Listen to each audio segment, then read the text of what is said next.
Hey, this is Amanda, women's health dietitian. And I'm Emily, nutritional therapy practitioner. And this is the You Menstrual podcast, where we help you navigate the confusing world of women's hormones and teach you how to have healthy periods. Each week, we will be diving into a different topic on women's health and sharing our perspective using nutrition, female physiology, and metabolic health. Our goal is to help you wade through conflicting health information and empower you on your healing journey. We hope you enjoy it.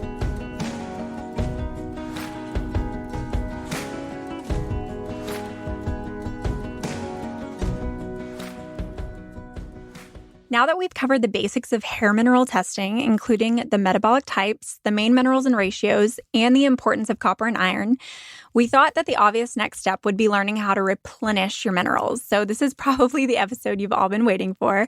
We're going to dive into the best foods, the best nutrient-dense foods that we eat on a regular basis and that we recommend to our clients. So this episode is really for everyone, whether you've had the chance to test your minerals or not. These mineral-rich foods and beverages we're going to talk about today are going to be really helpful for everyone, regardless of mineral status. So as you remember, we've talked about this previously, but when we are stressed, we use up more minerals like magnesium, sodium, and potassium directly. But you may not know that the stress response also indirectly impacts other minerals like copper, for example. And since we use copper to make energy, or ATP, in the body, this is extremely important to keep our energy up. So as stress goes up, energy needs do as well. So we like to say that minimizing stress is always essential. There are things that you can do to bring your stress levels down, of course, but I think it's even making our bodies more resilient to stress that is more critical. And we can do that by regularly eating throughout the day, combining protein and carbs to support blood sugar balance, and then, of course, adding in as many minerals as we can. So let's dive into the best foods that we love for supporting mineral balance. And Amanda's going to get us started with the Adrenal cocktail. Yes, I feel like we've mentioned this in like 4 or 5 episodes already, and this is episode 7 that we're doing. So we know this has been a long-awaited discussion around the Adrenal cocktail. Basically, it is a drink, and there's a bunch of different ways to make it that we're going to go through. But the premise behind it is that it's a combination of potassium, sodium, and vitamin C. And they're ideally from whole food type sources. So it's about 375 milligrams of potassium, 60 milligrams of vitamin C, and 460 milligrams of sodium. So the whole concept was created by a naturopathic doctor, Susan Blackard, where she also likes to add other things in there, but she kind of came up with the concept of the Adrenal cocktail. The idea is that it's supporting your adrenals, right? If we remember when we were going through the macro minerals, kind of Minerals 101 podcast, we talked a lot about how sodium and potassium are depleted during that stress response. And when we went through the metabolic type podcast, we talked a lot about how people like slow metabolic types need a lot more sodium and potassium. I mean, I think everyone does, but they're electrolytes that I think are hard to replenish. A lot of us are drinking a ton of water that doesn't have anything added in it, and it leaves very little room for getting adequate sodium and potassium. So not only is the Adrenal cocktail going to support your adrenals and help your body have a healthy stress response, but it's also going to help with the different functions that sodium and potassium have in the body, right? Potassium is super important for thyroid hormone, getting that inside the cell. It also has an insulin-like effect on our cells. So it helps us get glucose inside better, and it's great for balancing your blood sugar. And then sodium is important for the stress response, but it's also important for making things like stomach acid and digestion. So very, very essential nutrients, and it's really simple. I think this is one of the easiest things that you can start with. So if we want to go through some of the different ways to make it, just don't get obsessed over the numbers. I only share those with you because that's the concept that it was based off of. Right. And the most common, or I guess original recipe that I started out with was a cup of orange juice, or you can even go lower than that. How much is it of orange juice? It's 4 ounces. 4 ounces. Okay. So half a cup of orange juice, and then 1/4 a teaspoon of cream of tartar, and then 1/4 a teaspoon of sea salt. So that's what I started out doing. And you get the potassium in the cream of tartar, the sodium in the sea salt, and the vitamin C in the orange juice. But I got lazy and didn't feel like measuring things out. So the good thing about this whole adrenal cocktail concept is that you don't have to measure things out. You literally can just throw things into a glass and drink it. So these are some alternative recipes that make it easier to do that. If you're like, yeah, I'm not going to buy cream of tartar, which it is really easy to find, but I totally understand if that's not your thing. So things like orange juice with coconut water and sea salt, that's an option. It's probably the easiest one. Just throw it on a glass and drink, and it tastes delicious. But you can also mix up the juices. So for example, I just bought grapefruit juice and I mixed it with aloe vera juice with sea salt. So you have the potassium in the aloe vera juice, the vitamin C in the grapefruit juice, and then the sodium in the sea salt. But again, there's more variation. So like if you just want to squeeze a lemon and a lime into a glass, add your coconut water for potassium and then your sea salt, that's perfectly fine as well. So really play with it. It does not have to be these perfect ratios. It's really just a refreshing beverage to make sure that you're getting these good minerals in. And I think the other thing is with this is just seeing what you tolerate best. Like so often, and we have a post on this with the different recipes on Instagram. We also have a blog post that we'll include in the show notes. And so many people ask like, well, I did the 4 ounces of orange juice, 4 ounces of coconut water and sea salt, and I didn't feel good after. Maybe it was a blood sugar thing. And I'm like, okay, why don't you try doing less orange juice and more coconut water? And they're like, oh, I didn't realize it was that simple to kind of make that adjustment. If you haven't drank juice in a long time, like I know when Emily first started doing these, we were like, let's do like 2 ounces of orange juice and more coconut water, of orange juice, yes. Yeah, a lot of us are scared of juices. There's also potassium in the juices too, so you're not just getting it from like the coconut water, aloe vera juice, but there's so many different combinations. We were just talking before we started recording, and I'm like, I feel like I make a different adrenal cocktail every day. I'm like also very big on pineapple juice. I know I have the pineapple gummies, but I just love pineapple juice. It's also great for your digestion. So I've been doing 4 ounces of pineapple juice, 4 ounces of aloe vera juice, and then sea salt. But sometimes I want like a spritzer, and I'll do 2 ounces of a juice. Could be like grapefruit, could be pineapple, orange juice. And then I do 4 ounces of aloe vera juice and more sparkling water with sea salt. And it's so good. And again, are the ratios perfect?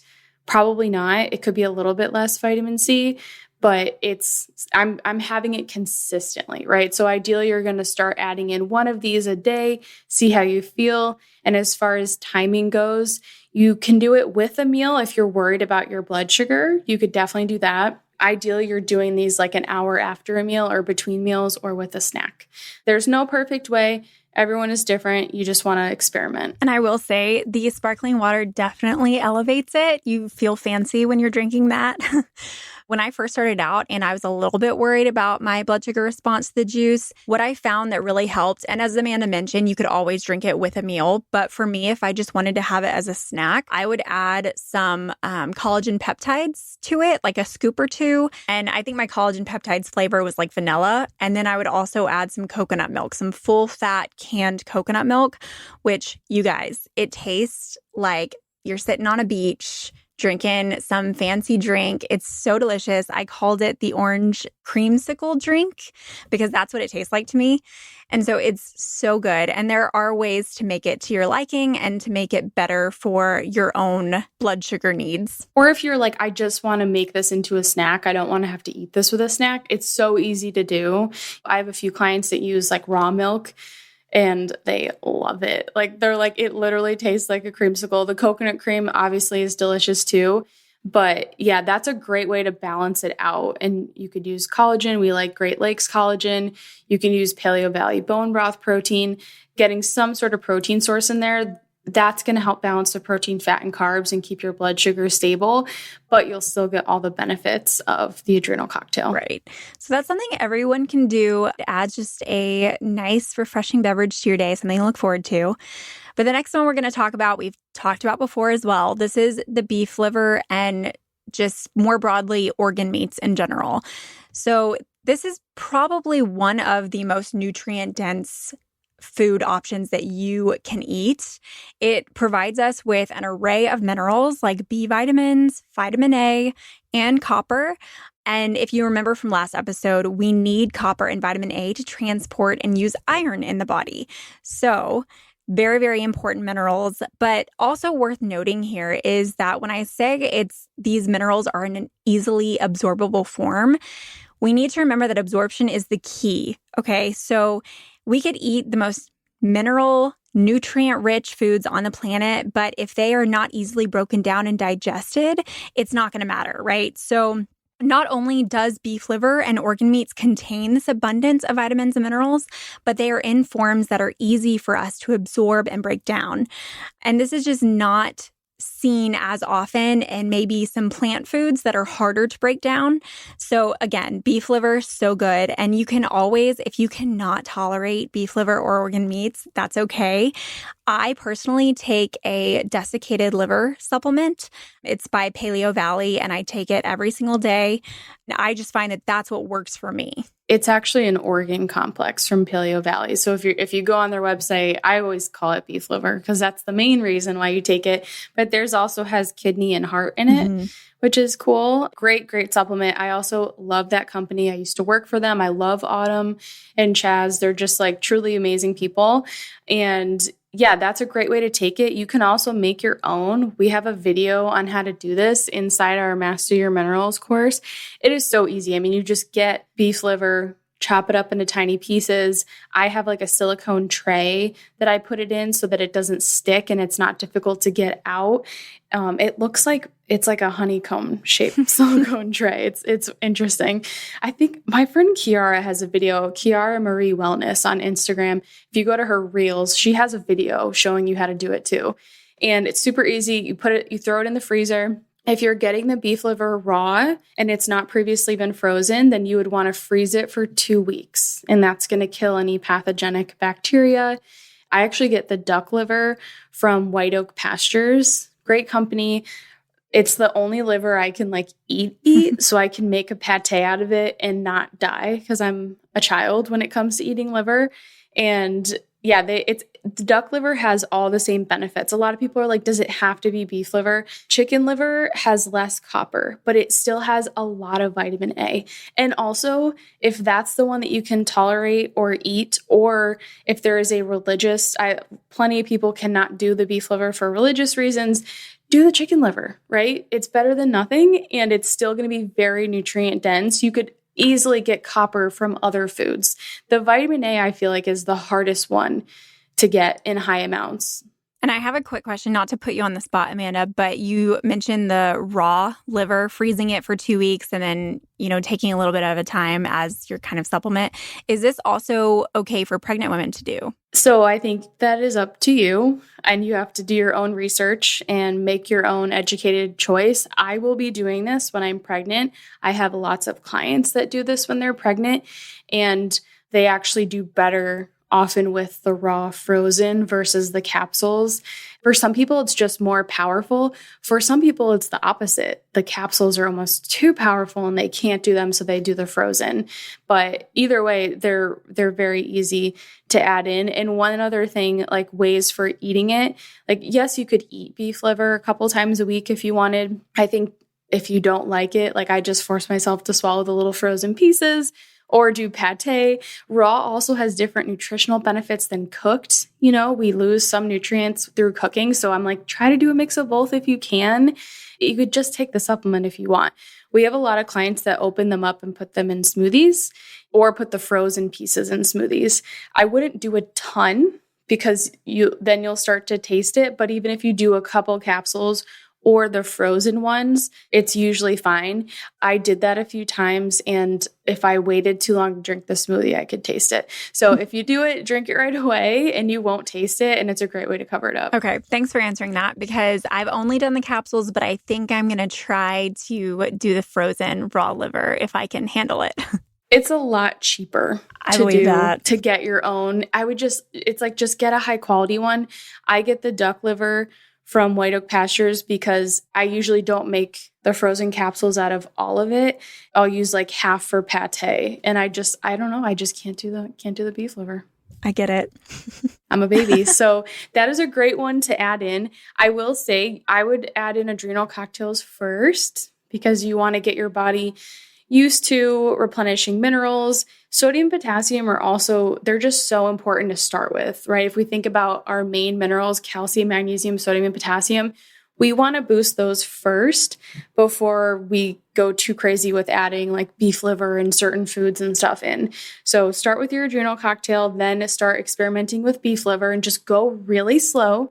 Some people are totally fine having like half an ounce to an ounce in supplement or frozen form every day.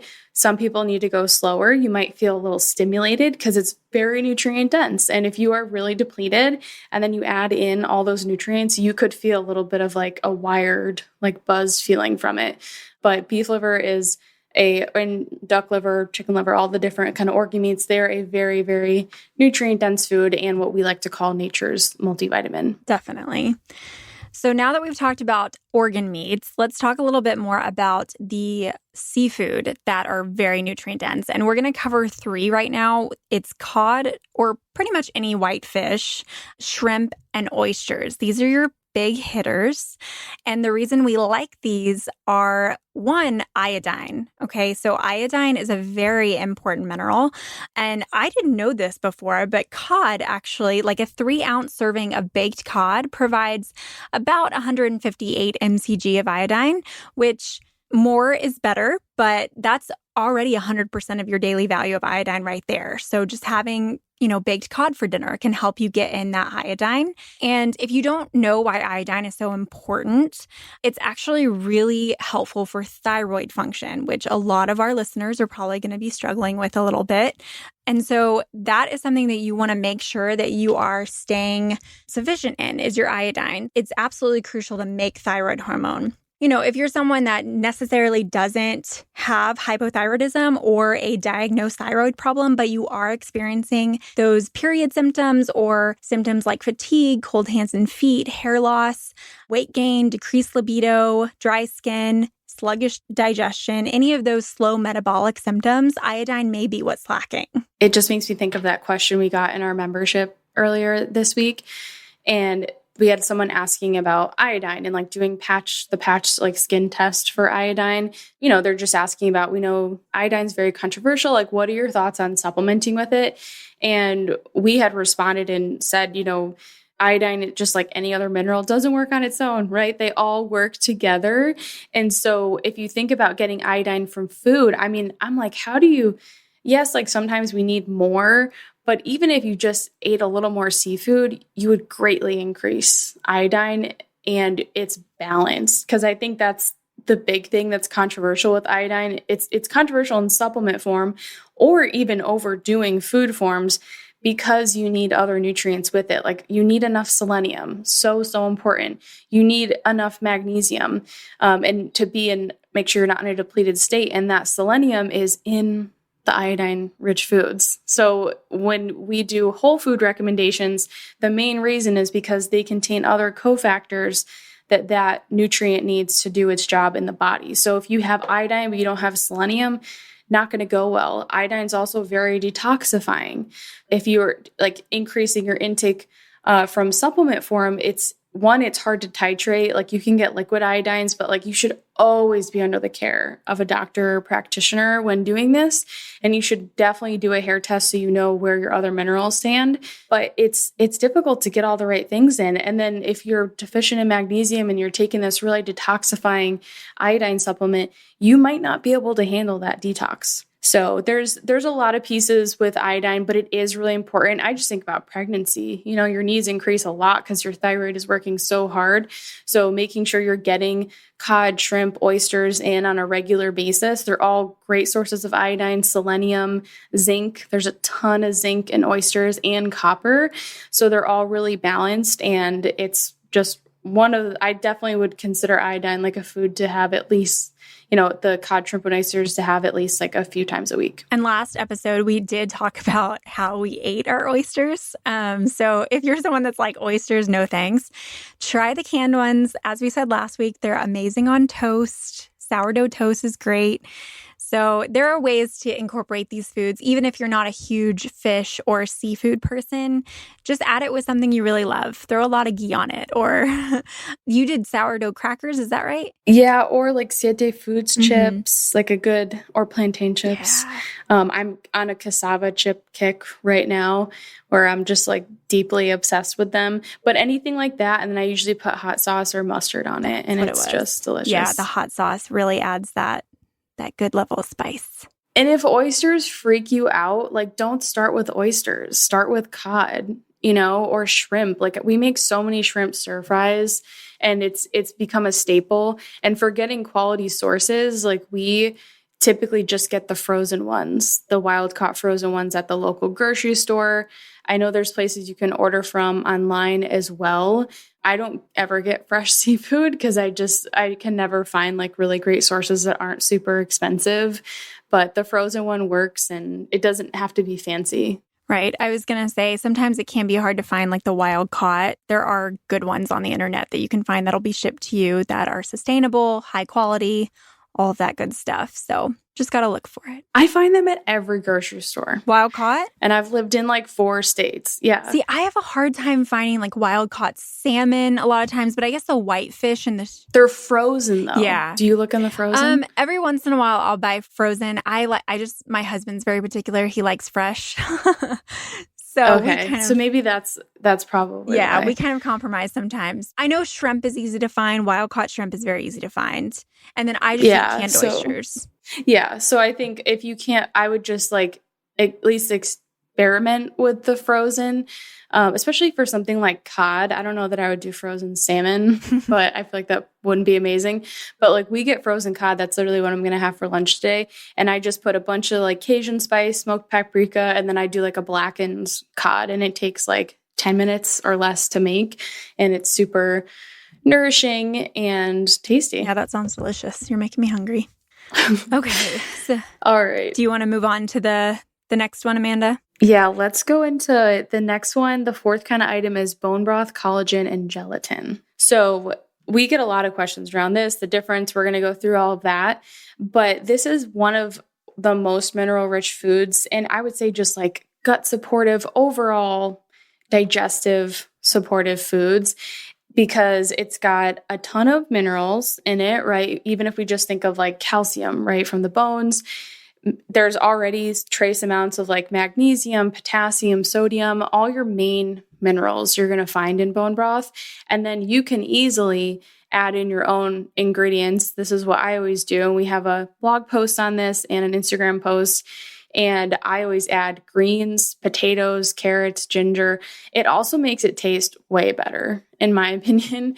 So you can add a ton more minerals in there just by adding some starchy and non-starchy veggies. And then that's only going to boost the mineral content. There's also protein in bone broth though. So it makes it a really great snack addition. And there's an anti-inflammatory amino acids. So if we think of like bone broth, collagen, or gelatin versus muscle meats, that's the main difference is the amino acid breakdown. And so they have certain ones like alanine, hydroxyproline, proline, and glycine that are especially anti-inflammatory. It's also going to balance out your calcium and phosphorus kind of ratio. A lot of us are mostly eating muscle meats. That's why we always recommend getting some bone broth and dairy in there because that's going to help keep your minerals balanced as well. Bone broth is probably one of my favorite snacks to combine with the raw carrot a day. So I have the carbs and the protein.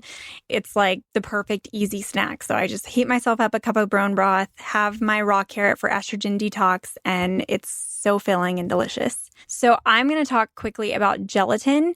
And if you're not sure what the difference between gelatin and collagen are, I'm sure you probably heard both terms. Gelatin is just the cooked form of collagen. So it's still protein from bone broth, but it's the cooked form. And collagen and gelatin contain the same nutrients, but gelatin is just in a different form that allows you to use it in things like baked goods and different recipes. So something that we use and love our gelatin for is the pineapple gummies that Amanda mentioned earlier. It's what helps keep that gummy shape. And I wouldn't necessarily put gelatin in like your coffee because it might have this weird consistency, but you can definitely use it in smoothies, baked goods, and then those gummies. So to talk a little bit about why gelatin is really good for you, it increases your metabolism by improving thyroid function. So the amino acid glycine, which you've probably heard of, it favors progesterone production and opposes estrogen, which is really helpful for all of us that are kind of low in progesterone, and we may have some of that more estrogen dominant symptoms going on. But again, as Amanda said, gelatin is also very helpful for digestion. It just helps in easing that digestive tract and kind of sealing it and healing it. And then it definitely helps in things like joint inflammation. It supports good sleep, increases insulin sensitivity, and then improves digestive capacity. So how well we break down our foods. I think one of the coolest things about gelatin is how it can help grab your digestive juices. And so it's great for people that have low stomach acid, especially. That's why I think it's so helpful for thyroid issues, is because it can actually help speed up that digestive process that usually gets slowed down when your metabolism or thyroid is sluggish. But yeah, it's really helpful for people that struggle with digestion. And that's why it's one of those foods that we're like, try to have on a daily basis, some sort of gelatin, collagen, or bone broth. And obviously the time of year is going to impact which one you're preferring. But the gelatin gummies, I'm like, do those like first thing in the morning if you can, or snacks. Like I always have them first thing or before bed. I've been doing them a lot at nighttime now, but they're just like so refreshing and like the perfect kind of balanced snack. And they have a pretty good balance of protein, fat, and carb. I've been adding the coconut milk in them lately. I do that as well. It's the same recipe as the one that we're going to share in the blog post, but instead of like the 2 cups of pineapple juice and then 2 tablespoons of gelatin, it's 2 cups of pineapple juice, 1 cup of coconut milk. So I'll take like a 1/4 cup of cream and then fill the rest of the cup with water, or maybe even like half a cup of cream and fill the rest with water. And then because I'm adding an extra cup, I just add an extra tablespoon of gelatin, and they're just so good. They really are. And I gave one to my toddler just to see if he would like them. And he is like in love with them. He thinks he's literally eating like gummy bears. We have so many clients with their kids, like they have to hide the gummies. Because they're so good for you. And so I want them all to myself. But I was like, oh, shoot, I created a monster because now he wants one every single morning. Have you made marshmallows for him yet? I have not. And I really want to make Fallon's marshmallows. Yeah, if you guys don't follow Fallon, I think it's just Fallon Danae on her Instagram, but she has these metabolic meal plans. So all the things we've been talking about, she has amazing recipes, but her marshmallow recipe is it's so good and it's really easy to make.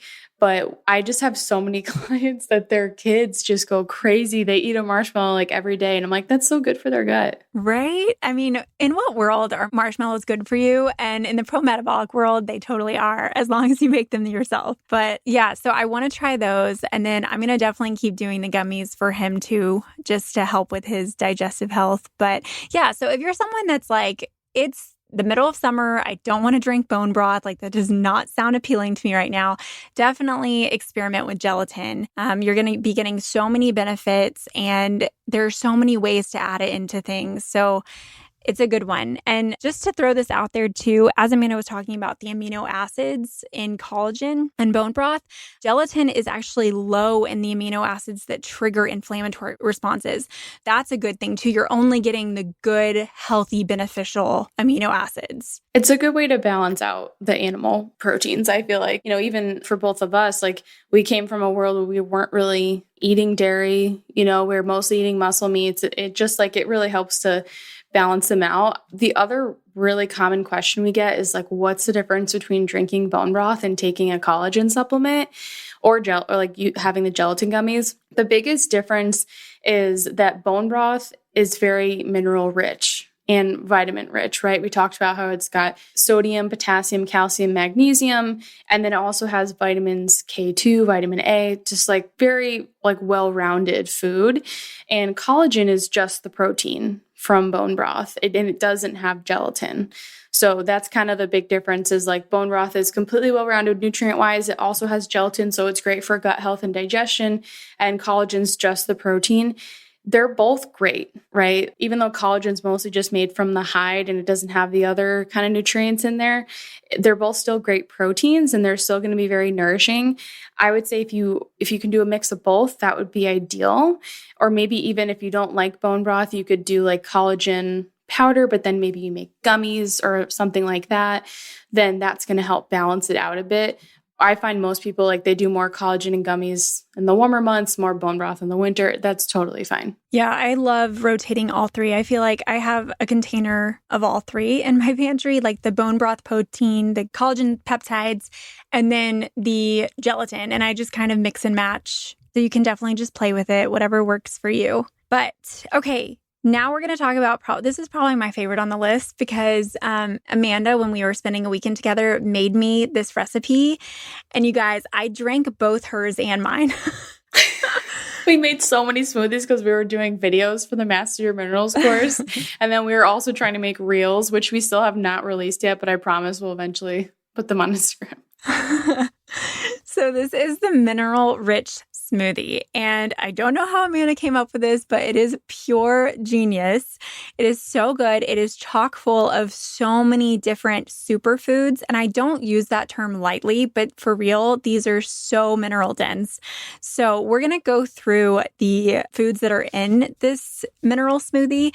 But I will just first say that if you're someone who's super busy and you don't have time to cook, you don't want to get in the kitchen, every day for lunch or whatever it may be, have a mineral smoothie. I do it honestly as an afternoon snack. So it's not even a meal for me. It's just a snack, but it could basically feel like a meal because it's so satiating. So that's what I love. And anytime you're stressed, this is going to be the perfect supplementation or addition to your regular 3 meals a day. So let's walk through a few of the ingredients that are in the smoothie because they're all so amazing. But the first one is the fruit base. So you can really do anything here. Sky's the limit. But some of my favorites are mango, pineapple, papaya, banana, like those tropical fruits. But I actually have been turned on to cherries lately because that's what Amanda made.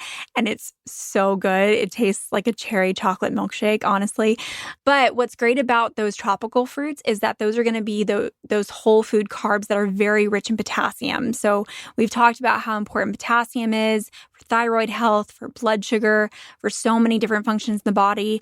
And so that's going to be what provides that potassium.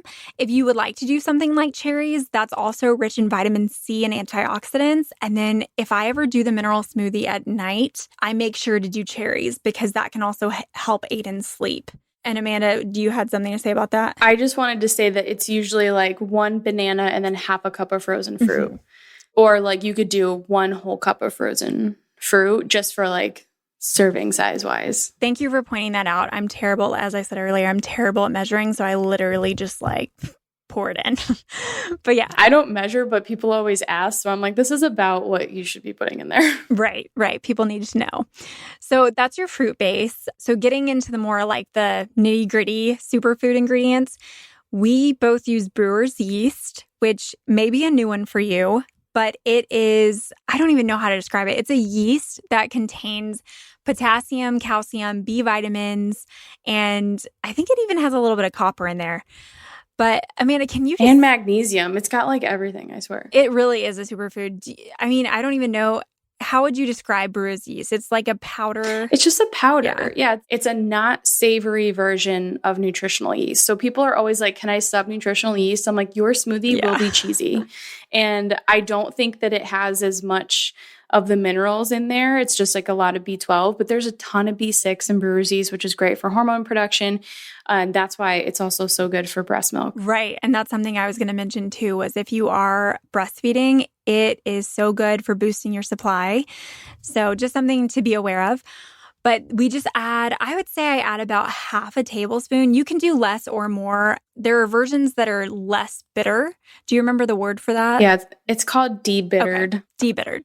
Which I'm like, is that a word? But yeah, that's what it says on the label. Solgar is a great brand. I don't know if I'm saying that right, but that's the one that I can typically find at like natural grocers or Sprouts or like a local whole foods. Right. It can be a little bit much if you don't find the debittered. So we recommend starting, just add, half a teaspoon and go from there. But that's one. And then the next one is pretty common. We like to add cacao powder. So like a tablespoon or I add a little bit more because I love chocolate, but this is rich in magnesium and copper. Another one is the backstrap molasses. So that's if you want like a little more sweetness, you can add that. That'll help with potassium as well. And I do bee pollen. You can either do bee pollen or royal jelly, but those are both rich in B vitamins and copper. So I do I would say probably a fourth a teaspoon to a half a teaspoon of bee pollen, not a ton, because it is pretty nutrient dense, so you don't need a ton. And then sea salt. So we have that sodium and other trace minerals in there. Just add a pinch of sea salt. Amanda, can you talk more about your Dr. Cohen's powders that you add? Yeah, I love Dr. Cohen's powders. He makes, they're all organic, biodynamically grown from farms in the US. It's really, you can even find out where the farm is. Very cool, small company. I don't know if it's that small, but it's a really great company. And they started off as a small business, and they've kind of steadily grown over time, but they do not compromise on quality. It reminds me of Paleo Valley. Nothing slides, right? From the growth of the foods to the processing to the packaging, it's all great. I love their 3-beet powder. I add that to yogurt and it makes it pink, which is my husband. He's so mad because I took it with me to North Carolina and he's like, where's my beet powder? But the 3-beet powder is great for your liver, gallbladder. I also love his low oxalate greens powder. You only need a teaspoon of these, so you don't need a lot. It's a very fine powder. So I think they're great to add to smoothies. He has a burdock root one, which is great if you deal with PMS symptoms or bloating and that sort of thing. It's great during your luteal phase. But we'll link to the powders in the show notes. And then the only other kind of thing that we didn't mention is coconut water powder as a source of potassium. And so adding a tablespoon or 2 of the powder or 4 to 8 ounces of coconut water. I love using coconut water as the liquid to make it kind of get it to the consistency that you want. And it's going to have a ton of potassium as well. Right. And I was going to kind of group that into the liquids. So your choice of liquids, there's so many choices, but coconut water being one of them. You could also, I like to do coconut milk, full fat coconut milk with some water just to thin it out a little bit. Or of course, there's always whole milk, which adds your protein and fat. Or I've actually heard of people using aloe vera juice as well for extra potassium. Yeah. So that's another option. Like I said, the options are endless. Yeah, just try to experiment the base of and you need a protein source. Yes. We'll talk about that too. But the base is half a cup of frozen fruit and 1 banana or a whole cup of frozen fruit. That's your carbohydrate and potassium source. Then adding some sort of protein in there. It could be the bone broth powder or the collagen that we mentioned. It could also be casein or whey protein. Casein is a much slower digesting protein. Whey is a much faster digesting protein. I find that most people do way better with casein, especially if you have challenged digestion. Whey just breaks down so rapidly that for some people it's way too much and it leads to lots of bloating and gas and stuff.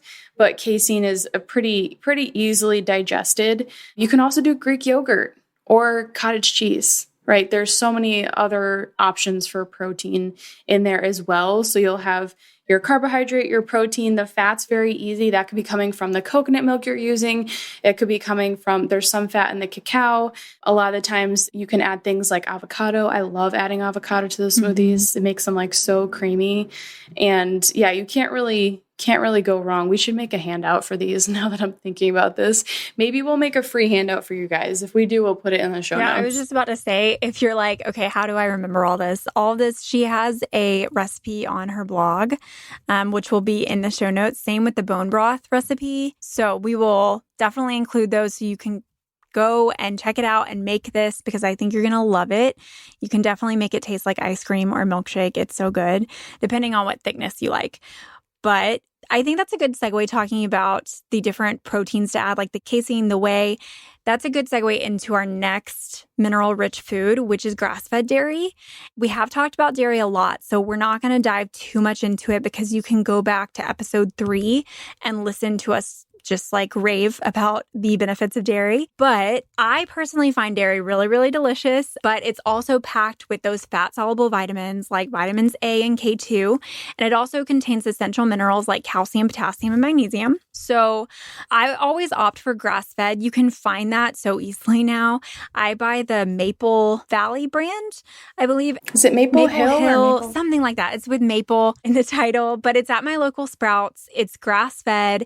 It's not raw. I do have the option to get raw from a farmer nearby, but it's about 30 to 45 minutes away. So I don't always do that.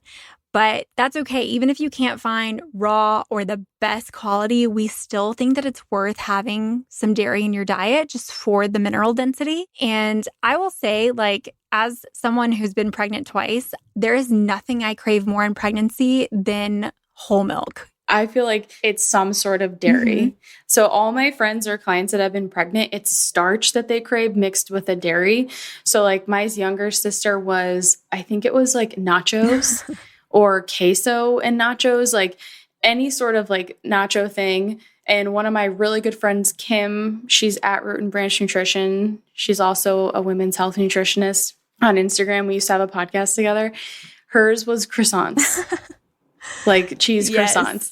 It's like everyone has like a like starch and a cheese or and a dairy that they like because they're so nutrient dense and you get so like there's a ton of calcium and your calcium needs are higher in pregnancy. Lots of vitamins A. Like I know vitamin A is controversial. We'll definitely do a podcast on prenatal stuff, but I think that there's a reason people crave dairy and it's probably when they're pregnant and a lot of it's probably related to vitamin A. Yeah, I completely agree because that is just something I don't even need like anything with. It's just the glass of milk. I'm a happy camper. I could probably drink like 5 glasses a day. I don't just, for the sake of my digestion, that might, be a little bit much for me, but I definitely crave it and I love it. And I do really just enjoy all sorts of dairy too, like cheese, milk. Yogurt is a big one too. So yeah, so don't feel bad when you're eating dairy. I feel like, the mainstream advice is to get rid of it and to ditch it because it's an inflammatory food. But as we said, go back to episode 3 if you have any questions about it because it's a good one. Do you put sea salt in your milk? I have started doing that. Yeah, from your recommendation. It's the best thing ever. It's like the actual best thing ever. It is really good. It just quenches your thirst so well. Yeah. It's like my favorite bedtime snack is like milk with sea salt and like a piece of fruit or gummies or something. It's so funny. All right. So the last big mineral rich food kind of category is whole food based carbs, right? So starchy veggies and fruit. Prioritizing these in your diet, I feel like it's really easy when you're focusing on adding them in versus taking things out. And it's the best way to help get more potassium in your diet. When we're trying to increase potassium levels or just sustain like healthy levels, we really want to be eating close to like 4,600 milligrams to 5,000 milligrams a day, kind of depending on the person. Some people need more. Some people do fine with a little bit less. But when in doubt, eat potassium-rich foods, and those are going to be things like potatoes, plantains, yucca, butternut squash. Any fruit is going to have potassium. And then, of course, things we mentioned, those other sources like coconut water, aloe vera juice, that sort of thing. There's some potassium in meat as well. Like red meat has a good amount of potassium, and there's definitely some in like cooked veggies. But I would say focusing on adding in starchy veggies and fruit as your carb source and trying to do that more often than you're doing things like grains, that's really going to help balance things out. And especially if you have blood sugar problems, I think people are so afraid to add in carbohydrates when they struggle with blood sugar balance or insulin resistance. And the key there is that adding in more potassium is going to be better for that insulin like effect on the cells. It's going to help you use the glucose better. The biggest thing that we see with clients that were previously really low carb is that they're eating a lot of fat and they're trying to add more carbs on top of the same amount of fat. And then they wonder why they don't feel better. If you have a lot of fat that you're eating in your diet, that's going into the blood, and then you also have glucose going into the blood, your body is not going to use that glucose as efficiently. So if you do struggle with blood sugar imbalances or insulin resistance, then you would actually want to intentionally focus more on protein and carb and lower your fat intake a bit, especially if you were doing low carb previously. And then that's going to help you over time use the carbohydrates better. That goes against so much mainstream advice. It's like the exact opposite of what I've learned from different people and doctors. And I'm so glad that you're talking about that, Amanda, because that definitely was the case for me. I was eating so much fat, so little carb, and adding in, I probably eat at least a serving of fruit with every meal. And just by adding in that fruit, and then of course those potassium-rich squashes and root veggies, my blood sugar issues have completely disappeared. And I think too, it's because of lowering my fat a little bit as well and concentrating on protein. So just the combination of those changes, I am like a completely new person in terms of blood sugar than I was a year ago. So take it from me, you guys. If blood sugar is your issue or your worry, these foods are not going to make it worse. They can only make it better. But, keeping in mind that you will have to adjust other macronutrients, and I think we get so many questions from our membership, from our group coaching clients, from women in our Instagram community, always about like the fear, the worry of adding carbs in, or how much carbs should I add in? I'm like, how much protein are you eating? We can't just focus on the carbs, especially for blood sugar. And if you have that history with blood sugar stuff, it's like, you really want to make sure you're getting enough protein in to balance out those carbohydrates, and then being mindful of, am I eating way more fat than I maybe think that I am? And could that be inhibiting how my body's using the carbs? And it's so funny how you were saying how like this is not, it's like the opposite of what you learn from mainstream media.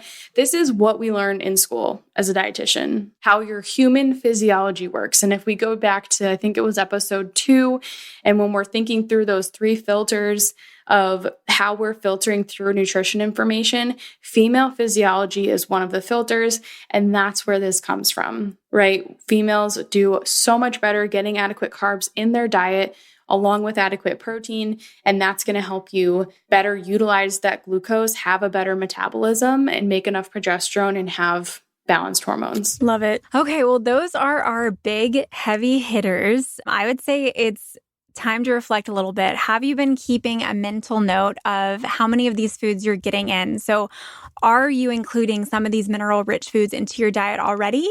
Or could you add all of them, 1 or 2? That's something just to think about. And I would say too, if you are someone who has done a HTMA and you have certain high minerals, like maybe your calcium's high or your sodium's high, something to keep in mind is that eating these mineral-rich foods will not push you further into imbalance. Only stress will do that. So never be afraid of eating more calcium-rich foods or sodium-rich foods. It all helps balance out your minerals in your body. So just something to remember that you cannot go wrong with these foods. Yeah. So if we were going to give you one thing to do, it would just be to pick one of these things. If you're not doing adrenal cocktails, start experimenting with the adrenal cocktail. If you're already doing that, maybe you focus on adding in some seafood next. But the one thing we can't end this episode without mentioning is that you can eat all the mineral-rich foods you want, but if you are living in a state of fight or flight and you're super stressed, it's going to catch up with you, right? There's a great quote that Emily had boxered me, I think it was last week, and it like really did like stick with both of us. And it's, there's more to health than food. There's more to life than health. So we're not recommending that you obsess over these recommendations or foods or stop eating everything that you're currently eating. The goal is just to focus on adding things in to help reduce your stress, make you more resilient, but then also not ignore that other part of the healing journey, which is, how am I doing mentally? Am I filling up my cup or am I running on empty? What kind of attitude do I have every day? How am I talking to myself throughout the day? All of these things are going to impact your metabolism and your overall health, and no amount of healthy eating is going to outweigh that negative headspace or mindset. I completely agree. I think attitude and headspace comes first for sure. Mental health is so much more important than a lot of us give it credit for. So agreed, Amanda. I don't think I have anything to add to that. I think you hit the nail on the head. All right. So don't forget, if you're like so into all this mineral stuff and really wanting to dive in more to your own hair mineral test results, then you can join the Master Your Minerals course. Once you purchase the course, when you're checking out, you'll have the option to add on a hair mineral test. And then that's going to allow you to get the test sent to your home. You send it into the lab, and then we email you your results. Once you get those results, you can walk through the course, which is going to take you through each step of reviewing your hair mineral test, and then talk about building a protocol, a lot of the things we mentioned in this episode, and so much more. So make sure you go to the show notes and get that link. Okay, thanks, ladies, for joining us. Next week, you won't want to miss it. We'll be talking about these supplements that are possibly doing more harm than good. And these actually may surprise you. But as always, we like to keep the focus on whole foods. And that's what we chatted about today. So thank you so much for joining, and we hope you have a great week.